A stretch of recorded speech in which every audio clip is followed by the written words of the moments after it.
My mom looked me dead in the eye and said, "Return the $30,000 college fund, or you're dead to us." I had just graduated top of my class portfolio in hand, ready to build my dream. Instead, I walked out with nothing but a backpack and a broken heart. No home, no support, no family. But what she didn't know was that kicking me out didn't end my story. It lit the fire that made me unstoppable. And 1 year later, I made sure she regretted every single word. My name is Jordan. I'm 22. Just graduated from a private university with a degree in fine arts. Yeah, I know what you're thinking, starving artist and all that. But here's the thing. Art wasn't just a hobby for me. It was oxygen. It was survival. And for most of my life, I thought my mom understood that. Growing up, I was the quiet kid with a sketchbook glued to his hands. While other kids played outside or gamed for hours, I was drawing faces, scenes, emotions, sometimes things I didn't even have the words for yet. My room was my studio. The walls were covered in sketches, the floor in paint stains. I found peace in color, in texture, in shadow. My mom, Diane, used to say she was proud of me. She'd show off my drawings to guests, hang them on the fridge, brag to relatives. But there was always a little edge to her praise, like she was waiting for me to grow out of it. My dad, Michael, was quieter about it. He worked long hours and stayed out of drama. But he wasn't mean, just absent. Mom was the dominant voice in the house, and once she decided something, it was law. From the time I was 10, she'd talk about the college fund. "We're putting aside money for you, Jordan. So when the time comes, you can go to a good school. Do something real with your life." She always emphasized real. Doctor, engineer, lawyer, those were real. Art, that was decoration. That was playtime. Still, I clung to the hope that if I just worked hard enough, she'd come around. When I got into one of the top art programs in the country, I was ecstatic. I showed her the acceptance letter, and for a moment, she smiled. "Well," she said, "I guess if you're going to do this, you'd better be the best at it." She never said, "I'm proud of you," but that was as close as it got. Over the next 4 years, I poured everything into my work. I studied relentlessly traditional painting, digital illustration sculpture. I stayed up nights, finishing commissions to support myself. I interned at local galleries. And every time I came home for break, I'd tell my parents what I was working on, how excited I was to build a future in this world. My mom would nod, distracted, then pivot the conversation to something more serious: stocks, politics, what cousin Maddie was doing with her nursing degree. Still, I thought the silence meant tolerance, maybe even quiet approval. She never said a word about the college fund. I assumed she was handling it like she'd promised. I didn't press. I was too busy hustling to stay on top. Graduation day came, and I walked across that stage, beaming diploma in hand. I had honors, a killer portfolio, and enough connections to start freelancing while building my own studio. My dream was finally within reach. When I got back home, I sat my parents down and told them everything. "I found a small studio space downtown. I'll need to put down a deposit, get some equipment. I'm hoping to use the college fund to help me get started." Silence. Then my mom laughed short and bitter. "You actually thought you were getting that money?" I blinked. "What do you mean?" "You said I said we were saving it. I never said we were giving it to you so you could waste it on finger painting." It felt like the air was sucked out of the room. She went on, "You took our hard-earned money and blew it on a joke of a degree. You want to make art? Fine. Do it on your own dime. Either pay us back the full $30,000 or you're on your own. I looked to my dad. He wouldn't even meet my eyes. You promised me, I said, my voice cracking. Since I was a kid. And we changed our minds, she snapped. Now grow up and deal with it. I sat there stunned. My mom's words kept echoing in my head. You actually thought you were getting that money, like I was some delusional child asking for candy, not a grown man requesting what was promised since I was 10. But it was for college, I said, trying to keep my voice calm. I used it for college. That's what it was meant for. Mom crossed her arms. No, you used our money to play dress up as an artist. We saved that so you could have a real future. Instead, you chose to waste it on nonsense. It wasn't a waste, I said. I graduated. I have job offers. I have a plan. She cut me off with a wave of her hand. I don't want to hear it. You think we're just going to let you use that money and then go off playing starving artist with your little gallery dreams? No. If you want to keep the 30 grand we spent on tuition, you pay it back. Or we're done. Done. Just like that. It was as if 18 years of being her son meant nothing. One choice she didn't agree with, and suddenly I was no longer part of the family. I turned to my dad, my last hope. Dad, please. You know how hard I worked. He looked at us and then down at the floor. You should have picked something practical, son. Your mother's right. My heart sank. I wasn't even angry yet, just hollow, numb. So that's it, I asked. You'd both rather erase me from your lives than accept the fact that I chose something different. You chose yourself, Mom snapped. You chose fantasy over responsibility. Now you get to live with it. I stood there, fists clenched, breathing hard. Fine. If that's how it is, I'll go. But don't expect me to come back when things work out. She smirked. Things won't work out. That's the problem. That night I packed my bags, what little I had left after 4 years of school, and left the house I grew up in. No goodbye hugs, no tears, just the sound of the door closing behind me, heavier than it had ever been. I crashed on a friend's couch for a couple of days, but I could tell I was imposing, so I moved into my car. A beat-up '09 Corolla with more rust than paint and barely enough trunk space to hold my art supplies. I found a 24-hour gym with showers, kept a stash of instant noodles in the back seat, and used library Wi-Fi to look for freelance gigs. I told no one, not even my closest college friends. Pride is a funny thing. It can starve you faster than hunger, but it still keeps your mouth shut. At night, I'd lie in the driver's seat, staring at the ceiling, wondering how everything had fallen apart so quickly. Was I really so wrong to follow my passion? Was I the selfish one for not becoming what they wanted? Sometimes I'd pull out my sketchbook and draw in the dark. It helped me stay grounded, helped me remember that even though my parents had turned their backs, my art never would. I tried applying for gallery jobs, but without a permanent address, everything fell through. So I turned to social media. I started posting my old work character designs, cityscapes, portraits of people I'd seen in cafes. No filters, no sales pitches, just raw art. I didn't even care if people liked it. I just needed a place to exist. One day, I uploaded a digital painting I'd made the night I slept in a gas station parking lot. It was a surreal image of a boy holding a paper house as it melted in the rain, barefoot alone but looking forward. I titled it Inheritance. It got 5 likes, then 10, then 100, and then a message. It was from a woman named Sasha Langston. Verified account, 1.2 million followers. Hi, I came across your piece, Inheritance, absolutely breathtaking.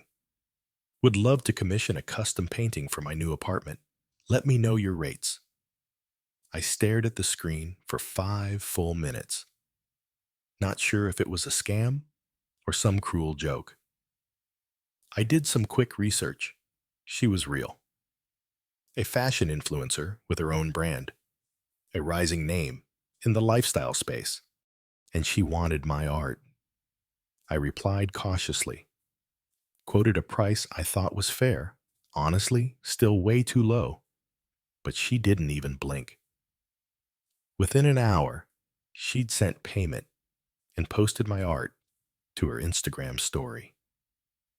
By the next morning, my inbox was flooded. Custom requests, print orders, DMs asking if I taught lessons. I sat in my car, staring at my cracked phone screen, completely overwhelmed. I'd gone from invisible to in demand overnight. But more than that, it was validation. Proof that I wasn't crazy, that my vision, my art, my life had value, even if my own parents couldn't see it. Jordan's life began shifting almost overnight. After Sasha Langston shared his artwork, his follower count jumped from a few hundred to over 10,000 in a week. Commissions poured in faster than he could sketch, and people began calling him a visionary. His inbox, once a graveyard of unanswered applications, now buzzed like Times Square on New Year's Eve. But even as opportunity flooded in, Jordan felt that tug of war inside his chest, the part that still ached for his parents' approval. He tried to ignore it, to drown it out with canvas and color. But some nights, when the world grew quiet, he'd catch himself sketching the silhouette of a woman, arms crossed. Disappointment etched into her expression. Still, he pushed forward. He upgraded from his car to a shared apartment with a fellow freelance animator. The rent was steep, but for the first time in months, he had a bed, and more importantly, a desk by the window where he could paint until sunrise. With every commission, he reinvested. A better tablet, real paints, high-quality shipping tubes. He was building a business, not just chasing a dream. Then came the email that changed everything. An art magazine. Canvas Quarterly wanted to do a feature on up-and-coming digital artists, and Jordan was their top pick. They wanted a full interview, a professional photo shoot, and a portfolio showcase. Jordan stared at the screen in disbelief. His art, once deemed nonsense by the people who raised him, was now being celebrated in a national publication. The photo shoot took place in a sunlit studio downtown. As the photographer clicked away, Jordan posed in front of a mural he'd painted the week before, a piece called Resilience. It showed a phoenix rising from a pile of broken sketchbooks and torn report cards. The interviewer asked about his background, his inspirations, his plans, and then, inevitably, his family. Jordan hesitated. They, weren't thrilled when I chose this path. Do you talk to them now? He paused. Not really, but I hope someday they'll see what I've built. He meant it. For all the pain they'd caused, a part of him still wanted that moment when his mom would walk into a gallery, see his work on the wall, and say, "That's my son." But life had other ideas. Just days before the article went live, Jordan got a text from his cousin Emily. "Hey, your mom posted something weird on Facebook. Thought you should see it." It was a long public post. His mother's signature passive-aggressive tone was unmistakable. We did everything for our son. Gave him a college education, supported him for 18 years, and this is how he repays us, by cutting us out of his life, lying about being disowned and chasing pipe dreams. We don't recognize the person he's become. Jordan felt the blood drain from his face. Lying. Cutting them out. They'd told him to return $30,000. or he was dead to them. They were the ones who slammed the door. And now she was painting him as the villain. His hands shook as he scrolled through the comments, some from distant relatives, others from church friends. All of them consoling her, telling her how heartbreaking it must be, calling Jordan ungrateful and spoiled. He threw his phone across the room. So this was how it was going to be. Not just rejection, but reputation assassination. The pain was back. He hadn't felt it this sharp since the day he left home. But this time, it sparked something different, something colder, calmer. Resolve. All right, he whispered to himself. You want to rewrite the story? Fine, I'll write the ending. Jordan didn't respond to the Facebook post. He didn't comment, didn't text, didn't call. Silence was louder than any rebuttal. He knew that anything he said would be twisted into more proof of his rebellion. Instead, he put his emotions where they had always belonged, into his art. That week, he painted like a man possessed. He created a new series titled Roots Severed. 6 large canvases, each one telling a piece of his story. A child reaching for a parent who's walking away. A tree being chopped down while its fruit still ripens. A burning bridge reflected in a lake of ink. Every emotion he had buried, rage, sorrow, betrayal, bled into the colors. The pieces were raw, unapologetic, and haunting. He posted one of the works online with no caption. Just the image of a boy holding a graduation cap, standing alone in a vast gray desert. It caught fire. Art critics started picking it up. One even called it a modern scream in paint form. Another dubbed Jordan the voice of a silenced generation. Offers came in from galleries. He accepted a deal with a local art house in the city for a solo show breaking lineage. It sold out in 2 days. The money was good, but more than that, it was cathartic. People connected with his pain, with the unspoken wounds of being misunderstood by the very people who were supposed to protect you. Jordan received hundreds of messages, some from strangers saying, "Your work made me cry," others sharing their own stories of familial rejection. And then another surprise, an email from a TV producer working on a documentary about artists who rose to success despite adversity. She'd seen his Canvas quarterly feature and wanted to film his process for the final segment. Jordan agreed. Filming started the next week. They shot him painting, talking about his inspirations, driving to supply stores, delivering a piece to a collector in person. One evening, the producer asked if they could visit his old neighborhood, get some footage of where it all began. He hesitated. "You mean the house?" She nodded gently. "Only if you're comfortable." He wasn't. But he said yes anyway. The drive back felt surreal. The streets looked smaller. The trees older. Every corner was a memory. Bike rides, snowball fights, trips to the grocery store with his dad. They parked a block away. The house stood there unchanged. Beige siding, white porch railings, the same garden gnome with the chipped hat. Jordan stood across the street silent. The cameraman filmed from a distance, capturing his stillness. He didn't walk up, didn't knock, just stood and watched the house that once was a home, now a symbol of rupture.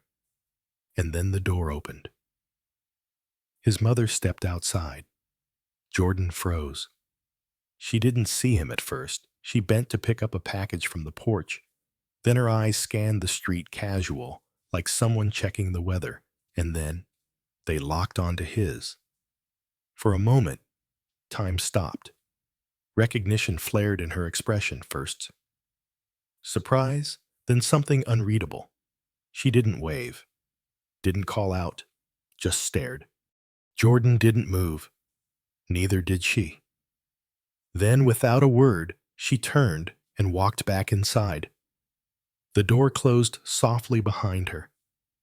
Jordan didn't say a word on the way back from his old neighborhood. The film crew respected his silence. Back at his apartment, he excused himself and shut the door to his studio. He sat down at his easel, but for the first time in weeks, his hand didn't move. He wasn't angry. He wasn't even hurt anymore. He was done. The sight of her, his mother standing there, expression unreadable, had closed a chapter inside him. He realized he had been painting not just for himself, but for some imagined moment of redemption when she'd come back, say sorry, say she was proud. But that moment didn't come, and maybe it never would. He finally picked up a brush and began a new piece. No title, no theme, just color, chaos, emotion.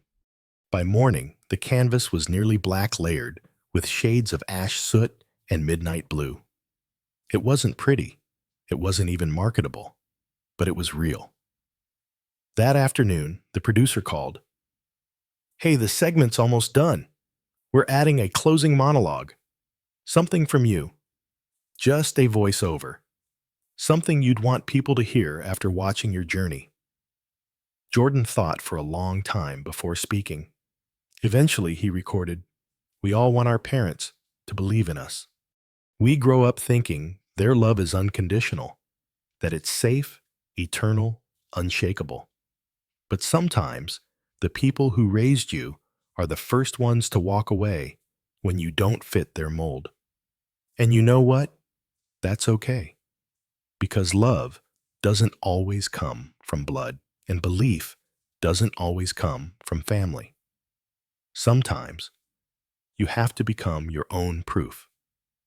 And in doing that, you find something stronger than validation. You find freedom." When the documentary aired, it exploded. Thousands of comments poured in. The clip of Jordan standing across from his childhood home went viral on TikTok, used in edits about cutting off toxic family members. His monologue was quoted stitched, sampled into spoken word pieces. His following doubled, then tripled. Brands started reaching out. Art licensing companies offered to turn his pieces into prints, home decor, even apparel. One gallery from New York offered to host his work in their spring showcase. They covered travel and lodging. First-class ticket. Jordan accepted. That trip changed everything. The New York showcase wasn't just successful, it was transformative. A well-known art collector bought 3 of his pieces on opening night. A literary agent approached him about writing a memoir. Even a Netflix executive came by the exhibit casually, dropping, "This would make a compelling limited series." Jordan could hardly believe it. After the event, he stood in his hotel room looking out over the skyline, holding a glass of wine in one hand and a fresh check for $18,000 in the other. And all he could think was, "They told me I was wasting my life." The next morning, while packing, he saw a new email in his inbox. Subject from Mom. His heart skipped. He opened it slowly. "Jordan, I saw the documentary. I had no idea things had gotten so bad. I know we said things we didn't mean. Maybe we can talk sometime. I'd like to see you." There was no apology, no acknowledgement of the money, just a soft door knock. Jordan stared at it. He didn't reply. Not yet. Instead, he made a call to the gallery in LA, hosting his next show. "I have an idea," he said. "A new piece. And an invitation I'd like to extend." Jordan spent the next few weeks immersed in his new project, a massive mural titled Broken Bonds. It depicted a cracked family tree, with branches reaching out, but unable to touch. It was his rawest work, yet a symbol of pain, but also of growth beyond it. He decided to unveil it at his next gallery show in Los Angeles. And then he did something unexpected. He sent a formal invitation to his mother. The invite read, You're invited to see where your son's life truly began and where it has taken him. She didn't respond immediately. Jordan didn't expect her to. The night of the exhibit arrived. The gallery buzzed with energy critics, collectors, friends, and fans gathered to witness his latest work. Jordan mingled, soaking in the appreciation, but his mind kept drifting to one empty chair by the mural. Hours passed. The crowd thinned. Just as the gallery was about to close, a woman entered quietly. Jordan turned. It was her, his mother. She looked different, older, softer. Her eyes held a mix of shame and awe as she took in the mural. Jordan approached her calmly. "I'm glad you came," he said. She swallowed, voice trembling. "I didn't know. I didn't understand." He nodded. "You never had to, but I needed you to see." They stood in silence, the weight of years hanging between them. Then Jordan handed her a small card, a simple note. It read, "Thank you for letting me go. That day was the beginning of my real life." She looked up, tears in her eyes. "Jordan, I'm sorry. For everything." He smiled gently. "It's okay. We're both learning." That night, Jordan didn't just close a painful chapter, he opened a new one. One where love was redefined not by expectations, but by acceptance and growth. He had made sure she regretted every hurtful word, not through spite, but by becoming the man she never believed he could be. And in that, Jordan found peace. Jordan's success story had become the talk of the art world. His name was everywhere, from gallery walls to social media feeds. The young artist, who once lived out of his car, was now commanding six-figure commissions and invitations to the most prestigious art events. But for Jordan, the real victory wasn't the fame or the money. It was the quiet satisfaction of proving his mother wrong, not with words or anger, but with his unstoppable success. The night of the Los Angeles exhibit marked a turning point. After his mother's tearful apology and his heartfelt note, Jordan thought the hardest part was over. But karma, as life often teaches, had one last lesson in store for both of them. 2 weeks after the exhibit, Jordan received a surprising call. "Jordan, this is Melissa from Legacy Investments," said the woman on the phone. "I'm reaching out about an opportunity you might find interesting." Jordan was intrigued. Legacy Investments was a high-profile venture capital firm specializing in funding creative startups. They were known for backing visionary artists and entrepreneurs, but also for being very selective. "What kind of opportunity?" he asked cautiously. Melissa explained they were launching a new program aimed at supporting artists who came from difficult backgrounds, a mentorship and funding initiative called Roots Reclaimed. "We read about your journey in Canvas Quarterly and saw the documentary," Melissa continued. "Your story resonates with many, and we think you'd be a perfect ambassador for this program." She went on to describe the offer, a $100,000 grant to fund his studio expansion paired with mentorship from top industry leaders and guaranteed promotion in international art fairs. Jordan felt a wave of disbelief. This was more money than he'd ever dreamed of having at once, and with it came the chance to finally open his own full-scale art studio. But there was a catch. Melissa hesitated before revealing it. Legacy Investments is a family-run firm, and the partners, well, one of them is your mother's brother, your Uncle Michael. Jordan froze. He hadn't spoken to his uncle in years, ever since the fallout between his mother and him. "Why didn't anyone tell me?" Jordan asked. Voice tight. "It's complicated," Melissa said gently. "Your family kept your situation private, but your uncle has been quietly rooting for you from afar. He's the one who pushed for your inclusion in the program." Jordan was stunned. He realized that behind the scenes, his family wasn't as monolithic as he thought. Someone had believed in him. Someone had been watching, waiting for the right moment to support him without the drama. It was the ultimate twist in his journey. Jordan took a deep breath and accepted the offer. The next few months were a whirlwind of growth. With the $100,000 grant, he leased a spacious loft downtown, transformed it into a professional studio, and hired 2 assistants. His work flourished, blending new techniques with the raw emotion that made his art unique. Legacy Investments hosted a gala to announce the Roots Reclaimed program's launch. Jordan was the keynote speaker. On stage, he shared not only his triumphs, but also his pain, the rejection, the abandonment, the fierce determination that drove him forward. His speech was raw, inspiring, and real. Among the audience sat his mother Michael and other family members. This time, the atmosphere was different. No hostility, just cautious hope. After the event, Michael approached Jordan.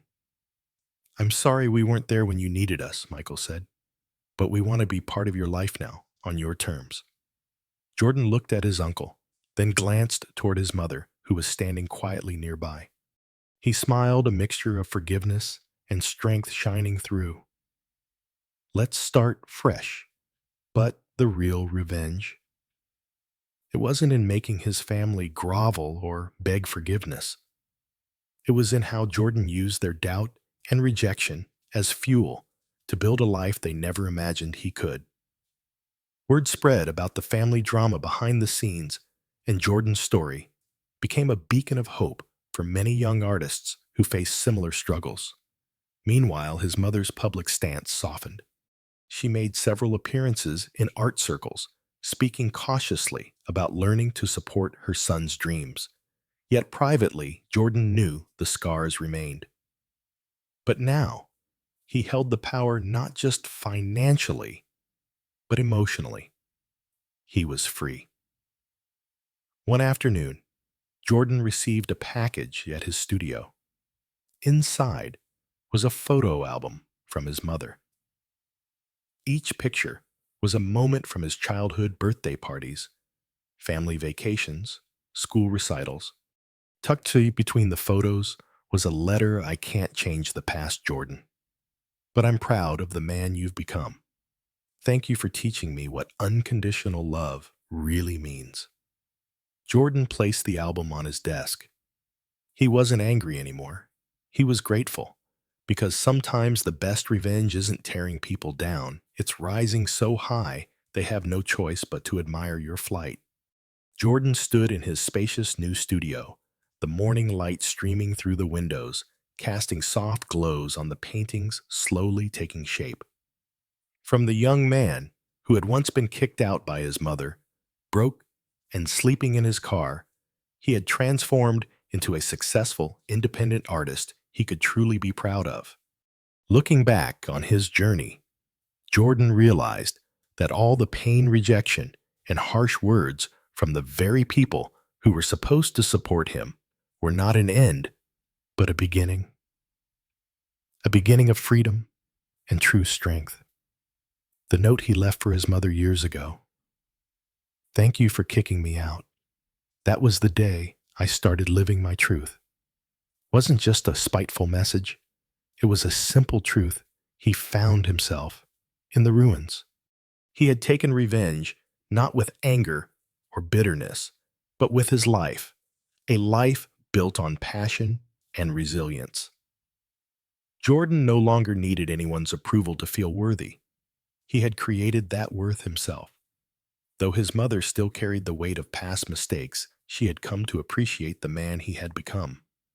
And while their relationship might never be perfect, forgiveness and growth had opened a new door for both of them.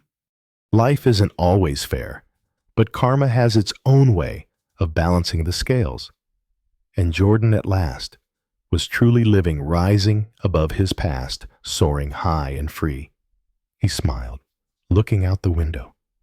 The future awaited him wide open and full of promise.